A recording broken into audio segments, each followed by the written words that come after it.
Pray silence for the Right Honourable the Lord Mayor.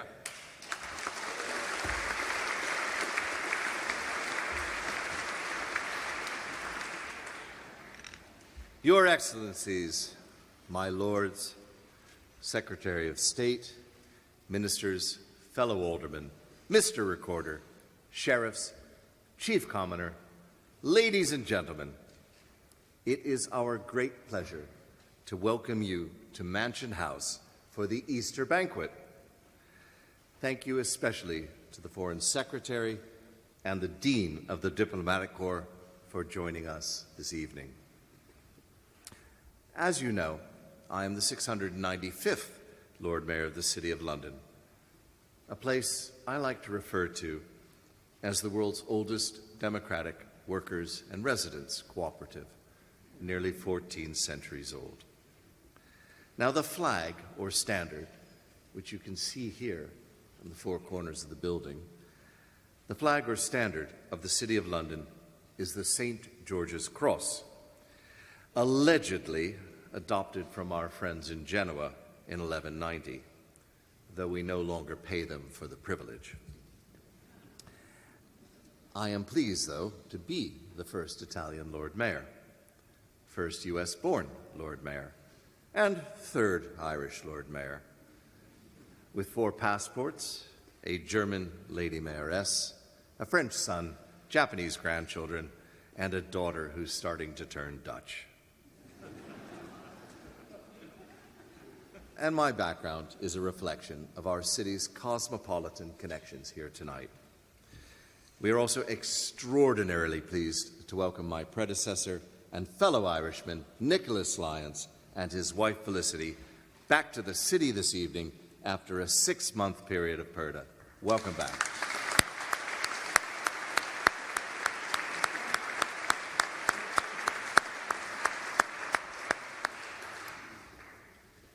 If an Irish goodbye refers to someone quietly ducking quickly out of a party without bidding farewell, then tonight we have the inverse, a very loud and proud Irish hello.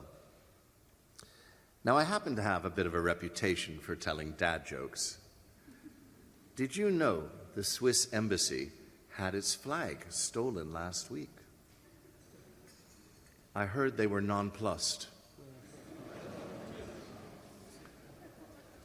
Do you know what I hate? Double standards. I mean, one flag is enough, surely? Ladies and gentlemen, I am delighted to celebrate the invaluable work diplomats do on the anniversary of 2 key dates. On this day, the 9th of May, 1386, Portugal and England ratified the Treaty of Windsor, which strengthened their commercial ties and guaranteed the mutual security of both our nations. Enduring to this day, 638 years later, it holds the record for the longest-lasting diplomatic treaty. And the 9th of May is also Europe Day, which marks the anniversary of the historic Schuman Declaration of 1950, which set out a vision for a new form of political cooperation in Europe. Diplomats hold themselves to high standards, and that's my theme for this evening. Standards. Not a sexy topic, right? Wrong. Take electrical mating. When you hear that satisfying click of a male and female connector coming together, you know standards are at work. USBs charge, communications flow. Now, you might wonder why we're talking about standards, but a world ordered for decades by globalization and geoeconomics has quickly become a world grounded in geopolitical risk. Today, during a mega election year, the Israel-Hamas conflict sadly grinds on. Tensions between Iran and Israel remain high. The Russo-Ukrainian war has entered its 805th day. Recent African conflicts have displaced more than 40 million people, and cyber attacks have become more frequent and more severe than ever. But we want to see a world where cities thrive, a world that is open to trade and commerce. Because as you all know, trade reaps economic benefits from specialization and comparative advantage. Trade creates prosperity, distributes success and wealth, and collectively enriches all of our societies and communities. And trade and commerce are made possible by standards that smooth the way. In an unstable world, international standards define what great looks like, setting consistent benchmarks for businesses, consumers, and nations that ensure reliability, build trust, simplify choices, and make trade between countries simpler and faster, and enrich all of our lives.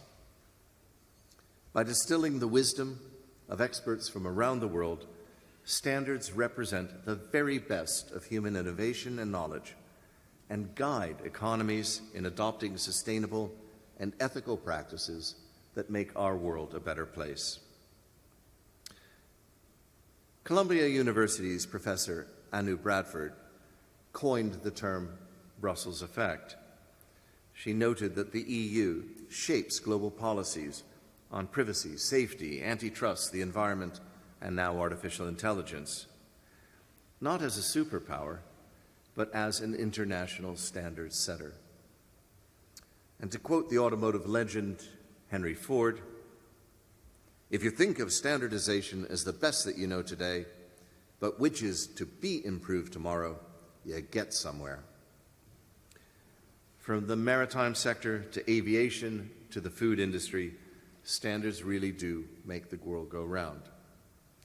And indeed, the FTAs that this community here negotiates and the foreign direct investment you help secure would not be possible without your support for international standards.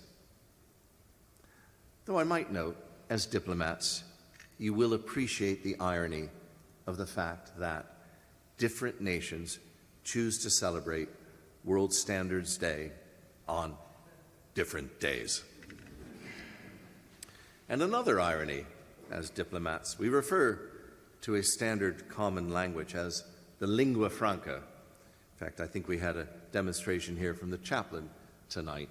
But it turns out that the original lingua franca, that specific language, is not Latin, English, or French, or Italian, but the language of the Franks, a West German dialect spoken between the 5th and the 9th centuries, something our Franconian Lady Mayoress Elizabeth reminds me of constantly. Now, this year's mayoral theme, Connect to Prosper, celebrates the knowledge miles of our square mile, which I like to call the world's coffee house. It's about leveraging the power of the city's many connections, many here tonight, including so many connections with international partners, to take on the big challenges facing the world today.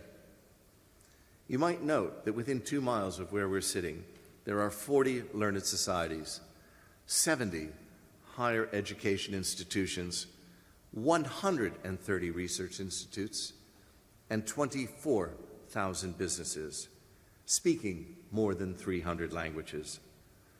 Our city is arguably the world's most connected commercial center.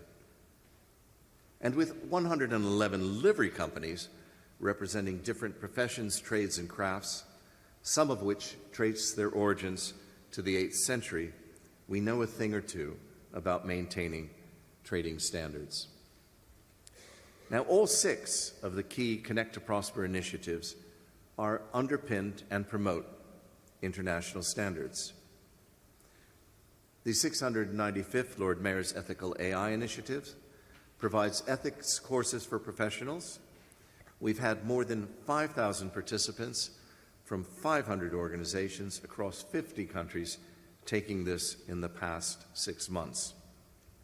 And we are bringing together next Tuesday in Brussels over 30 nations to conclude the Walbrook AI Accord promoting ISO 42000 as the way to regulate artificial intelligence.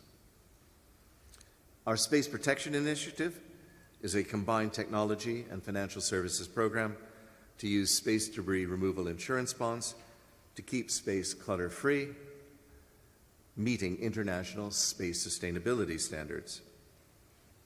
Our Smart Economies Network Initiative seeks to deploy international open data and identity standards in business and trade using X-Road infrastructure donated 20 years ago to the world by the government of Estonia.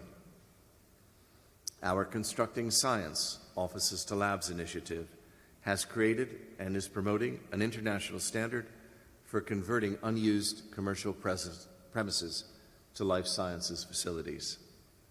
And finally, second to last, Galanos is a multi-million-pound Oxford University-led program across 70 countries, improving standards in mental health research. And finally, as with all Lord Mayors, our green finance initiatives advocate standards for voluntary carbon markets, nature markets, carbon offtake agreements, and sovereign sustainability-linked bonds. Each of the nations represented here tonight supports the quest for strong international standards. And as part of our outreach, Policy Chairman Chris Hayward and I have already traveled to the United Arab Emirates, the US, Switzerland, Ireland, India, China, France, Italy, and Saudi Arabia since November. And we're looking forward to trips to Japan, Singapore, the Netherlands, Germany, and Brussels in the coming months. We couldn't be more appreciative of the great Connect to Prosper hospitality we have been shown. Our travels have reinforced the fact that our nations share many of the same ambitions, from realizing the full potential of new technology to combating climate change. The United Nations' 17 Sustainable Development Goals need global solutions. Global solutions need global discussions. And reflecting on the tradition of writers, artists, scientists, and traders meeting in the Square Miles coffee houses to debate issues of the day, I affectionately refer to modern-day London and the UK as the world's coffee house, a place for global discussions where all comers are welcome, new ideas are encouraged, and culture and commerce sit side by side. Coffee houses. I accept that the UK does not produce the most coffee. That's Brazil. I accept the UK doesn't consume the most coffee. That's Finland. And I accept the UK doesn't have the best coffee. That, in my humble opinion, is Italy. However, the UK is the world's coffee house, and so appropriately tonight, I have a small token, a mayoral coffee spoon complete with beans for the Foreign Secretary and the Dean. In a world of misinformation and disinformation, we are seeing what happens when standards start to slip. And I believe that working alongside all of you, the City of London has an important role to play in maintaining and creating international standards that offer stability and security, promote trade and investment, and put us a step closer to achieving our shared goals.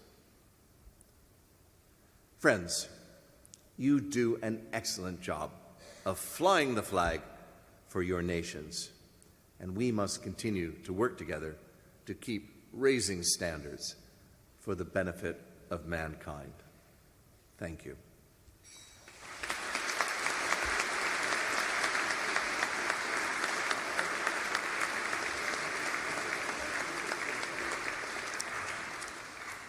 And if I may ask you to be upstanding for a toast. To the ambassadors, high commissioners, and other representatives of foreign and Commonwealth governments. The ambassadors and high commissioners. Ambassadors and high commissioners.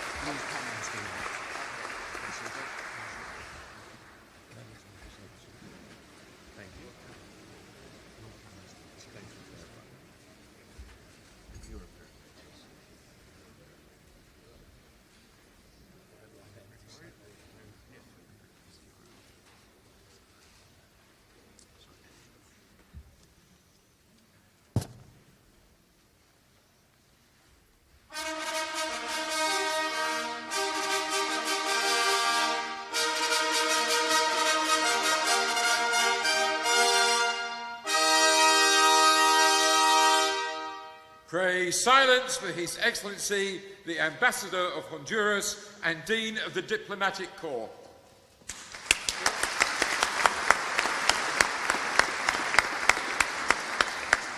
Thank you. Lord Mayor, and Lady Mayors, Secretary of State, Excellencies, Alderman, Sheriff, Chief Commoner, my Lord, ladies and gentlemen. Lord Mayor, you are the 695 Lord Mayor of the city and have continued to promote commerce, investment, and overall long-lasting friendship between our people, our nation. Thank you for doing that. I think my colleague and my fellow excellencies will want to join me tonight in thanking the Lord Mayor and Lady Mayors, as well as the City London Corporation for hosting this event, and for the Foreign Secretary for his presence and the speech which we very much look forward to. Lord Mayor, you have in your blood the millenary inheritance of tradition that allowed us to foresee with wisdom the destiny of our people. It's a great privilege for us to rise to pay tribute to your exceptional service. Your background, coupled with the commitment to the common good, has been evident. This commitment to create a society where all can flourish is deeply significant, and one that I hope will continue through the city and beyond. The city, dear friend, plays a profoundly important role in the well-being of the economy, and the Lord Mayor's non-stop advocacy for the city is vital. Your dedication to the economic and social development has clearly been fruitful and deserves the utmost praise, and we all recognize your achievement. I also want to thank, on behalf of the Diplomatic Corps, the Lord Mayor Office, his wonderful team, and the Foreign Secretary for their personal and dynamic engagement with the diplomatic corps and their attention to issues which concern us all. I also want to recognize the wonderful work of your predecessor, our good friend Nicholas Lyon and his distinguished wife. Thank you for your work you do it.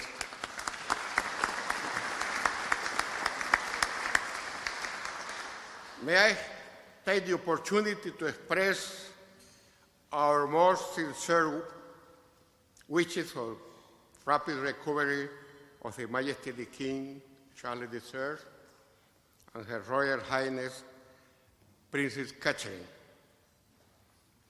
Please accept the solidarity of the whole community, diplomat community, accredited to the Court of St. James. Your Excellency, Secretary of State, your experience as Prime Minister, your leadership on a global basis generate among us much confidence, especially in your effort to find long-lasting peace in the distant conflict that currently affect our world. We, the diplomats, working for peace. We, the diplomats, pray for peace. And we thank all you do in favor of the peace. Thank you, sir. When it comes to urgent challenges that we face, whether it's climate change, whether it's trying to build a more stable global economy, we know the simple truth. No single one of us can do it alone. We need to work together. Together. We need to build cooperation. We need to strengthen cooperation. And that we, all the diplomats, we intend to do it. Every diplomatic mission, every ambassador, high commissioner present here tonight is dedicated to building a stronger tie between our countries, to helping address differences that arise, to work together on all that brings us together and all that has to bring us together if we are going to meet the challenger of our time. The willingness and ability to engage in constructive dialogue is an asset in itself. I think the recent history has made the facts clear to us. We can only master the great challenger of humanity together. In view with all global challenges, climate change, conflict, war, poverty, hunger, immigration, disease, access to education, the digital revolution, we cannot emphasize often enough to the fact that the national good in our highly interconnected world always depend on the global common good. There is so many good examples that show that trust between a state and a child, how important and necessary international cooperation. That's very important for all the diplomat, all the friends present here. Respect, tolerance, dialogue.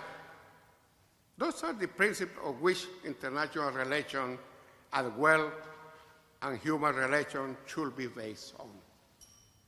That's very clear. I know all of us here share the same goal.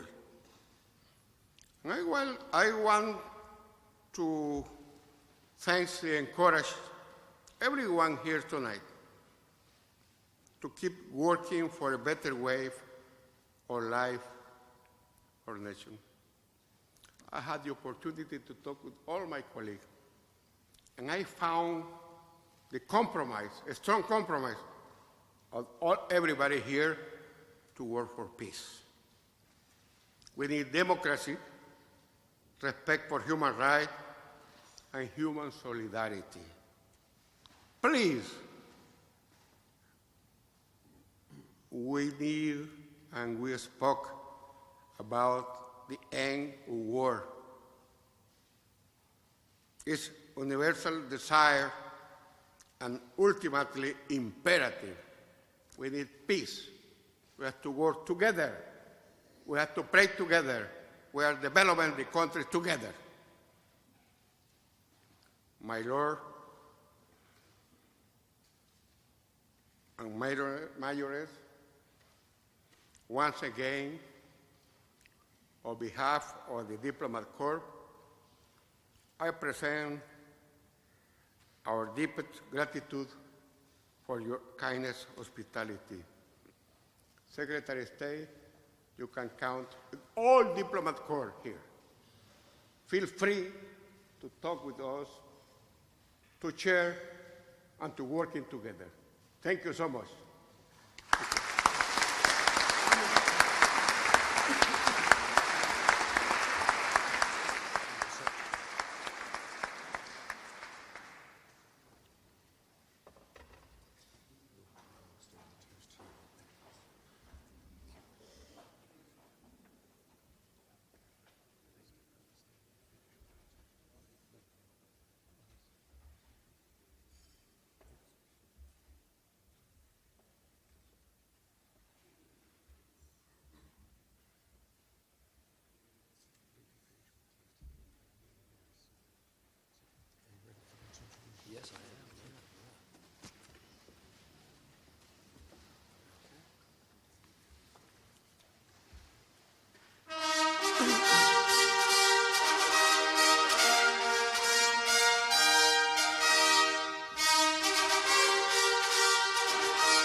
Pray silence for the Right Honourable Lord Cameron of Chipping Norton, Secretary of State for Foreign, Commonwealth and Development Affairs.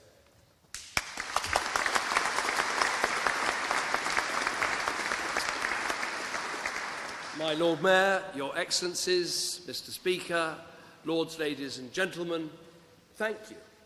I thought my days of dressing up in white tie and speaking in halls like this were well and truly over. So I want to thank the Prime Minister Rishi Sunak for bringing me out of retirement, and for you, Lord Mayor, for asking me to come and speak here tonight. The last 6 months as Foreign Secretary have been every bit of a whirlwind as much as being Prime Minister. I think I've visited 33 countries, 1 overseas territory. I've crisscrossed 6 continents.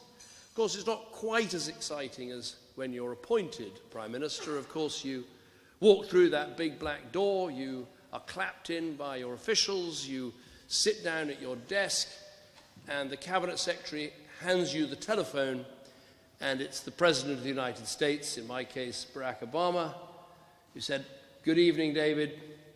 Enjoy this moment. It's all downhill from now on." But thank you for inviting me to speak this evening. Earlier today, I took a step back from my 6 months in the job and offered at greater length than you would have appreciated perhaps at the end of this wonderful meal my reflections on our dangerous and competitive world and what it means for Britain. So tonight, therefore, I wanted to just give you the highlights. And it's fitting to do this here in the heart of the City of London, because my starting point is that we cannot divorce foreign policy from economic performance. Having impact abroad relies on a strong economy and a cohesive society.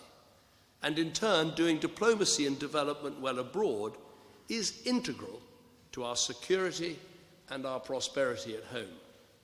You get a sense of this down the road at Battersea Power Station, a once derelict building where I launched the 2010 election manifesto.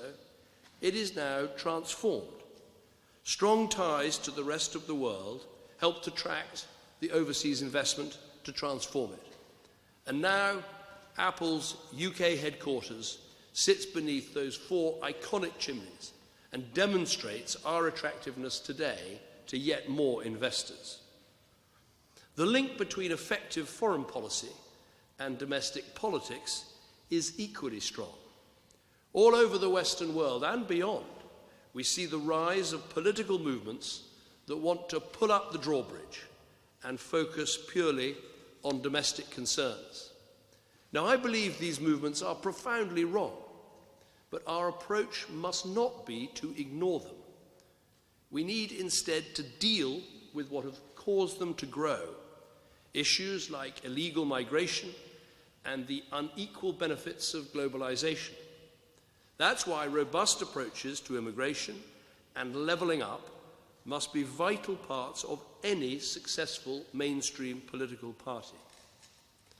Now, we live in a world that is more dangerous, more volatile, more confrontational than most of us have ever known. War in the heart of Europe, while conflict rages in the Middle East and in 18 countries across Africa. It is a stark contrast with my early years in politics. As the Berlin Wall came down, it felt as if a new era of democracy, of market economics, and of global cooperation was emerging. And we need to face up to this new situation and act accordingly. Returning to frontline politics, what stands out to me is how many reasons are found for us not to act. It too often feels as if the fundamental change in the world is not matched by a fundamental change in how many in the free world are thinking and acting. Across the world, too many adopt a kind of defensive crouch. Not just those I've already mentioned who want to pull up the drawbridge, but also those who think we can't act, claiming we've become too weak, or those who won't act because they're so fixated on the risks, be they of escalation, unintended consequences, legal jeopardy, or simply causing offence. Fear of making the wrong choice leads to delay, even where not acting is actually the worst choice of all. All of this, while, as the Prime Minister said in Warsaw recently, an axis of authoritarian states is increasingly acting together to undermine us, our allies, and the world order on which we all depend. My conviction is that we, with our partners, can choose to make a difference. We have agency. The question is whether we have the courage to use it, the courage to act. How then should we act? I say there are 6 points that really matter. First, security must be our top priority. Look at the picture here in just the last few months. Chinese cyber attacks on our democracy. A suspected Russian sabotage attack right here in London. Iranian assassination plots here on British soil. We cannot ignore the threat. That's why Britain has taken action to defend ourselves against espionage more effectively, to screen investment into our critical national infrastructure more carefully, and to monitor our adversaries' influencing activities in Britain more closely. And crucially, to invest 2.5% of GDP in defence and at least 5% of our defence budget in research and development. We are hardening our defences, both now and for the future. Second, we have to be bolder in standing up for what we believe in, beliefs like freedom and the rule of law, and principles that should guide the world order, like sovereignty and territorial integrity. Our adversaries are openly undermining these vital foundations for global security and prosperity. So we must be bolder in combating their distortions, publicizing intelligence, as we did before Putin's illegal invasion, exposing the malign networks that are used to spread lies, backing free media in places where Russia tries to use bullying and bribery to get their way. Our adversaries also accuse us of double standards, and I believe we should be frank in response. Yes, the suffering in Gaza is heartbreaking, but an unprovoked war against an independent country like Ukraine that poses no threat is wholly different from the conflict that has followed the brutal attacks of October the 7th. And our adversaries say that we don't invest in the global south. Nonsense. It is the UK and allies taking action to tackle poverty and improve lives around the world. Britain is, for instance, the third biggest donor to the Global Fund and has played a huge role in vaccines for killer diseases like malaria. Our blue belts around our overseas territories are the largest marine protection area our planet has ever seen, and we give 74 times more funding to the United Nations Central Emergency Relief Fund than does Russia. We are faced today with a cynical assault on principles that have helped to build a better world, and we must not let such cynicism win. Third, in my view, we need a harder edge for a tougher world. We must revisit approaches that were born of good intentions and ask if they are truly fit for purpose today. Prizing consensus, not speaking out, avoiding risks. Such attitudes perhaps seem to cost us less in a more forgiving age. But if Putin's illegal invasion teaches us anything, it must be that doing too little, too late, only spurs an aggressor on. And too often, in my view, this lesson has not been learned. Take the Red Sea. While many criticize the Houthis and talk about the need to defend the freedom of navigation, only the United States and Britain have been willing and able to strike back at them. Or take defence spending in Europe, where still some countries seem unwilling to invest. Or take women's rights, where some are so cowed by accusations of colonialism that they will not condemn practices like female genital mutilation. We need to be more assertive. We should make 2.5% a new benchmark for all NATO countries' defence spending. And let's use travel bans to stop politicians voting for FGM in the morning and then hopping on a plane to go shopping in London in the afternoon. And sometimes a harder edge means being honest with ourselves, saying, yes, we are open to talent and to refugees, but no, we will not permit criminal gangs to decide who enters our country. And yes, we are committed to net zero by 2050, the country that has done more than any other in the G7 to cut carbon emissions. But no, we are not going to demonize oil and gas playing a part in a country's energy transition, or indeed in our own. Fourth, we need a good dose of realism. I have no illusions.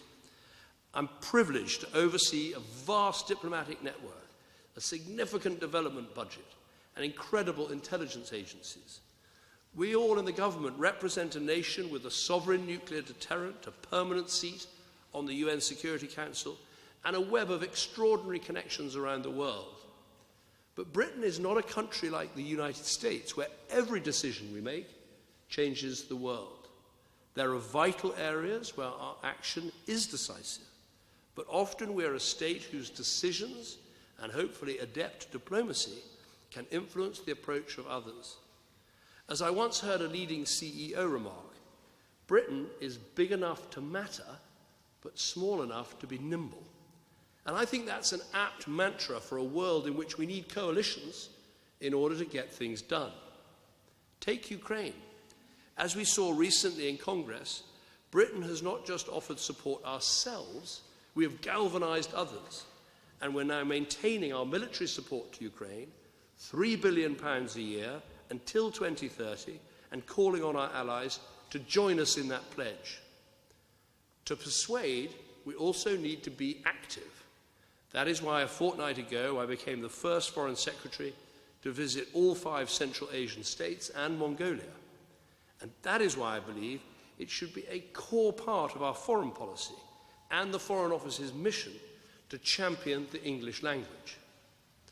Fifth, we must be ruthlessly practical, fixing and facing the world as it is, not as it was or as we wish it to be. And so, yes, we want the fighting to end in Gaza. I would like it to stop now and to have those hostages released. But simply calling for an immediate ceasefire does not make it more likely. It's more practical to focus on how you get that stop in the fighting, how you get that pause, so we can see the hostages released, more aid delivered, and then turn that into a permanent end to the fighting. And yes, we support reform of the multilateral institutions because we want the United Nations and other multilateral organizations to succeed. But we're also increasing our support to those nimble organizations that have an impact on the ground, like the Global Alliance for Vaccines and Immunization and the Global Fund.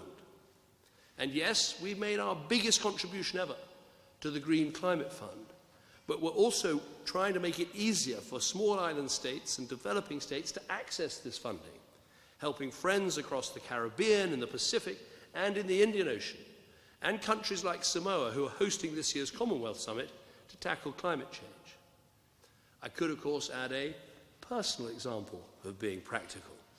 Yes, I supported remaining in the European Union, but I'm now focused laser-like on ensuring that Britain and the EU have the best possible relationship, not as members, but as friends, neighbours and partners.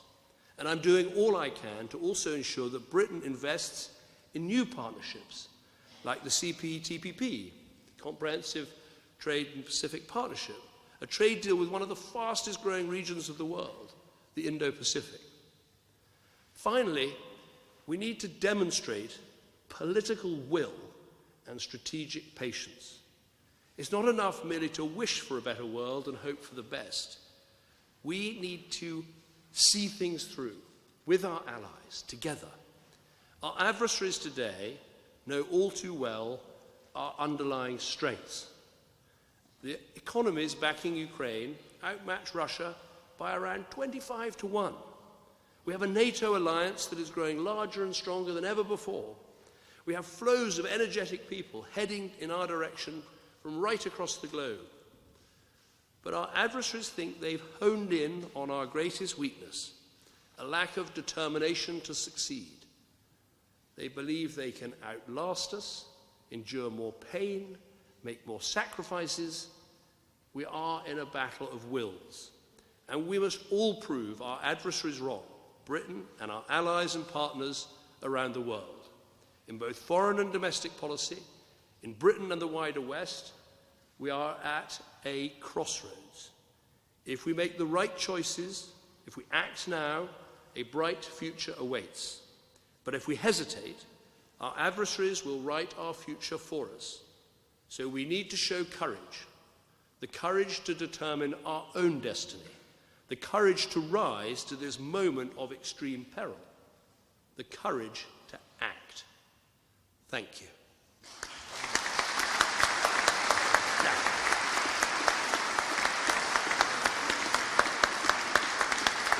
Thank you. I would like to propose a toast to the Lord Mayor and the Lady Mayoress. The Lord Mayor and Lady Mayoress.